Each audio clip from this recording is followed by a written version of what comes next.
इस वीडियो में हम आपको महाजनपद के विषय में बताने जा रहे हैं। देखिए, महाजनपद को डिफाइन करने के लिए हम सबसे पहले स्टार्टिंग स्टोरी पर चलेंगे। स्टार्टिंग स्टोरी मीन्स प्रागैतिहासिक काल की ओर। देखिए, प्रागैतिहासिक काल में जो फर्स्ट टॉपिक है पाषाण काल, जिसको कि हम लोग स्टोन एज के नाम से जानते हैं। इसको 4 पार्ट में डिवाइड किया गया है। नंबर 1 पे होता है पूरा पाषाण काल, सेकंड नंबर पे है मध्य पाषाण काल, थर्ड नंबर पे है नवपाषाण काल एंड 4 नंबर पे है ताम्रपाषाण काल। जब ताम्रपाषाण काल इसको इसलिए नाम दिया गया है क्योंकि इस समय तांबे की खोज हो चुकी थी। जब तांबे की खोज हो गई तो इससे हम लोगों का विकास जो है काफ़ी तेज़ी से होने लगा। जब काफ़ी तेज़ी से विकास होने लगा तो विकास होते होते उस समय जो नवपाषाण काल में हम लोग एक ग्रामीण सभ्यता के रूप में थे, वो धीरे धीरे डेवलप करते करते हम लोग एक शहरी सभ्यता के रूप में आ गए, जो कि आप देखते हैं सिंधु घाटी सभ्यता, जिसको कि सिंधु घाटी सभ्यता या हड़प्पा सभ्यता के नाम से हम लोग जानते हैं।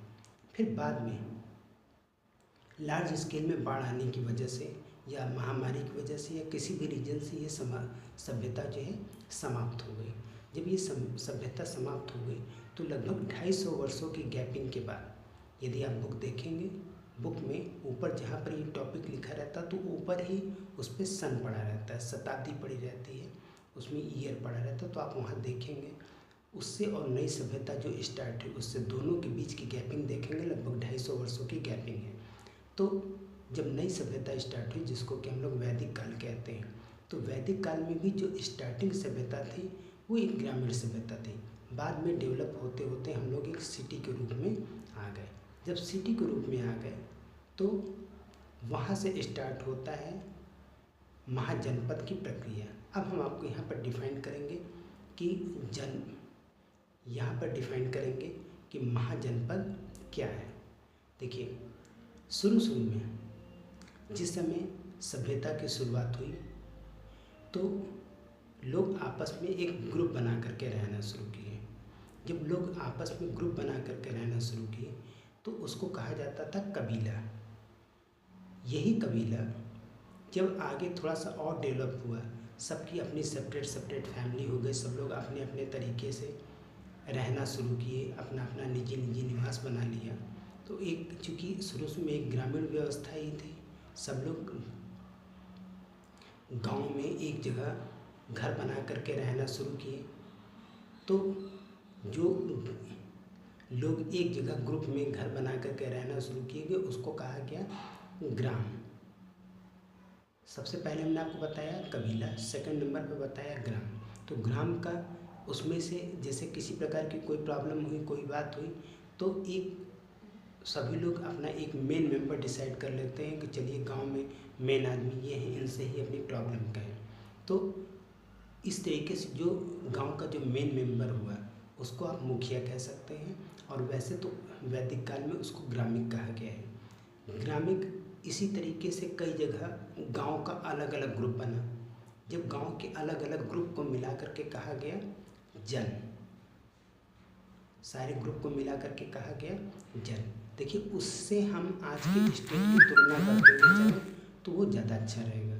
तो जैसे आज प्रेजेंट टाइम में गांव को कई गांव के ग्रुप को मिला करके एक तहसील बन जाता, उसी तरीके से शुरू में कबीला था, कबीला के बाद गांव के रूप में डेवलप हुआ तो कई गांव के ग्रुप को मिला करके कहा गया जन, जिसको कि आज की डेट में हम लोग तहसील कहते हैं। उस समय वैदिक काल के आसपास के समय को क्या कहा गया जन।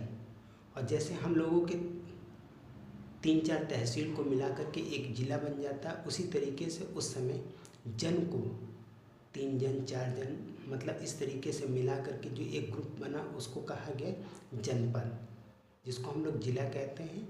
जनपद इसको भी कहा जाता है, लेकिन हम थोड़ा सा इस तरीके से डिफाइन कर रहे हैं कि आपको समझ में आ जाए कि जिसको हम लोग ज़िला कहते हैं उस समय उसको क्या कहा गया, कई जन को मिला के कहा गया जनपद।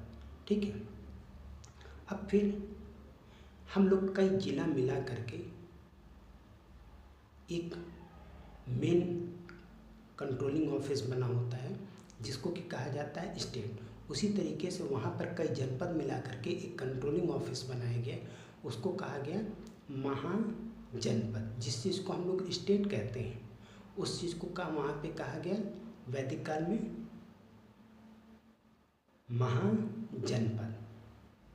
ठीक है, तो दोनों आपको समझ में आ गया कि स्टेट में और महाजनपद में क्या अंतर है। अब यहाँ पे देखिए हम आपको ये डिफाइन कर दें कि स्टेट में और महाजनपद में क्या अंतर है।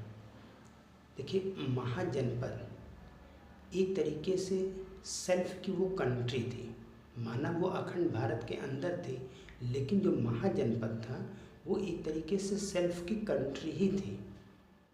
किस प्रकार कंट्री थी? क्योंकि उनके पास अपना सेल्फ का राजा था, उनका पूरा मंत्रिमंडल का ग्रुप था, उनके महाजनपद को सीमा की रक्षा करने के लिए उनके पास खुद की अपनी आर्मी थी। अब देखिए स्टेट में क्या होता है, स्टेट में सब कुछ होता है, सारा का सारा शासन व्यवस्था चलाने की सारी व्यवस्थाएं होती हैं, लेकिन इनकी सीमाओं की रक्षा करने के लिए इनके लिए आर्मी नहीं होती। जैसे मान लीजिए यूपी है, तो यूपी की सीमाओं की रक्षा करने के लिए आर्मी की रिक्वायरमेंट नहीं है। हाँ, ये जरूर है कि यूपी के अंदर शासन व्यवस्था को सुचारू रूप से चलाने के लिए मतलब पुलिस व्यवस्था या गवर्नमेंट जिस तरीके की व्यवस्था करना चाहते हो उस तरीके की व्यवस्था रहती है, लेकिन इनकी सीमाओं की रक्षा करने के लिए आर्मी की रिक्वायरमेंट नहीं है। हमें आर्मी की रिक्वायरमेंट कहाँ है? भारत की सीमाओं की रक्षा करने के लिए। लेकिन उस समय जो था महाजनपद की सीमाओं की रक्षा करने के लिए उस समय उनके पास खुद की अपनी आर्मी थी। नाम चाहे उन्होंने जो भी रखा हो, लेकिन एक तरीके से मान के चलिए उनकी आर्मी थी। दूसरा अंतर क्या है कि जो हम लोगों का स्टेट है, इंडियन कॉन्स्टिट्यूशन में प्रोविज़न दिया गया है कि स्टेट किन किन कार्यों करने के लिए फ्री है। तो जिन कार्य को करने के लिए स्टेट सेल्फ डिसीजन ले सकता है, तो इसका कॉन्स्टिट्यूशन में प्रोविज़न दिया गया है। और कुछ चीज़ें ऐसी हैं जिसमें कि वो सेल्फ वर्क नहीं कर सकते without central government permission, means Indian government के परमिशन के बिना उसमें किसी प्रकार का हस्तक्षेप नहीं कर सकते। जो इंडियन गवर्नमेंट करेगी वो चीज़ स्टेट गवर्नमेंट को मानना होगा। लेकिन महाजनपद में क्या था, इस तरीके को उनके ऊपर किसी प्रकार का कोई बाउंडेशन नहीं था, वो सेल्फ से अपना मैनेजमेंट करते थे। पूरे इंडिया में 16 महाजनपद थे, मतलब ये काफ़ी डेवलप थे। तो टोटल कितने महाजनपद थे? 16। इसमें जो सबसे ज़्यादा समृद्ध और शक्तिशाली था वो था मगध। तो जितने भी महाजनपद थे इनके पास हमने आपको बताया कि अपना सेल्फ का इनका राजा था, पूरा मंत्रिमंडल था, इनकी खुद की आर्मी थी। लेकिन सभी महाजनपदों में एक दूसरे से व्यापार लेन देन और जिस प्रकार का कॉन्ट्रैक्ट हुआ उस तरीके की उनसे व्यवहार उन लोगों का आपसी चलता रहता था। लेकिन जो ये मगध महाजनपद था ये बहुत ही शक्तिशाली था और फ्यूचर में डायरेक्ट या इनडायरेक्ट रूप में ये सारे के सारे महाजनपद पे अपनी कंट्रोलिंग बना लिया था। अब इसी चीज़ को हम आपको ये समझ में आ गया होगा कि स्टेट में और महाजनपद में क्या अंतर है। और इसी चीज़ को अब हम आपको बुक की लैंग्वेज में चलेंगे।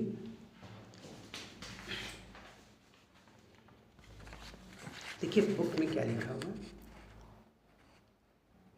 6वीं शताब्दी ईसा वर्ष पूर्व अखंड भारत में द्वितीय नगरीकरण प्रारंभ हो गई, जिसे महाजनपद कहते हैं। प्राचीन भारत में राज्य के प्रशासनिक इकाइयों को महाजनपद कहा जाता है। कुछ जनपद का वर्णन उत्तर वैदिक काल से मिलता है। इसकी समय अवधि 600 ईसा वर्ष पूर्व से लेकर के 340 ईसा वर्ष पूर्व तक माना जाता है। इसकी प्रमुख भाषा संस्कृत एवं प्राकृत है। इसकी शासन व्यवस्था गणराज्य राजतंत्र है।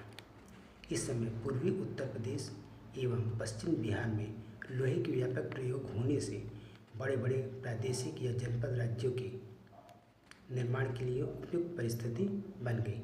देखिए, इस टॉपिक में ये कहा गया कि उस समय लोहे की खोज हो गई, जिससे कि विकास तेजी से होता जा रहा था।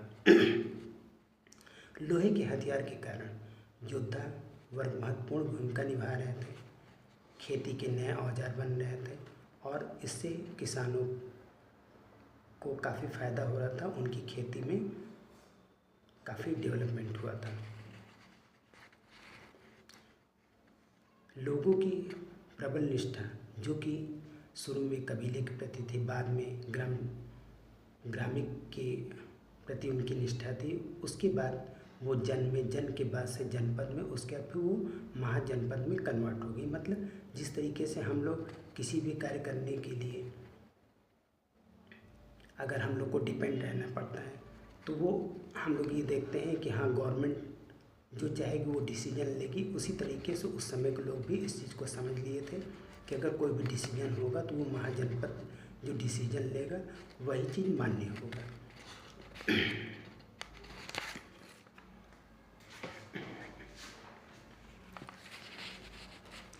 देखिए, इसमें आगे और क्या बताया हुआ है। गंधार महाजनपद पाकिस्तान में था। इसकी राजधानी तक्षशिला विश्व की प्राचीनतम विश्वविद्यालय का केंद्र था। अस्मक दक्षिण भारत का एकमात्र महाजनपद था जो कि गोदावरी नदी के तट पर था। उत्तर प्रदेश का मल महाजनपद गणराज्य था। बिहार का वज्जी महाजनपद एक गणराज्य था। वज्जी की राजधानी वैशाली में लिच्छवी गणराज्य का शासन था, जो पूरे विश्व में सबसे पुराना गणराज्य था। यह 8 कुलों का एक संघ था। सबसे शक्तिशाली महाजनपद मगध महाजनपद था। इसके दक्षिण में विंध्याचल पर्वत, पश्चिम में सोन नदी, उत्तर में गंगा तथा पूरब में फाल्गु जैसी नदियाँ महाजनपद की प्राकृतिक दुर्ग का कार्य करती थी।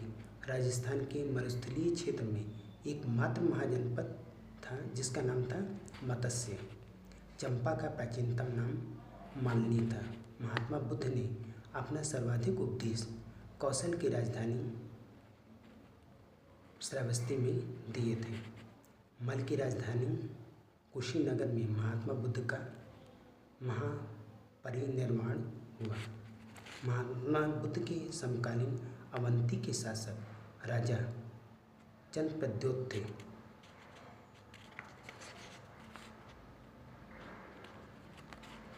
प्रत्येक वीडियो को 20 बार रिवीजन करें, मीन्स 20 बार सुने। इससे ये होगा कि आपका सिलेबस जल्दी तैयार होगा।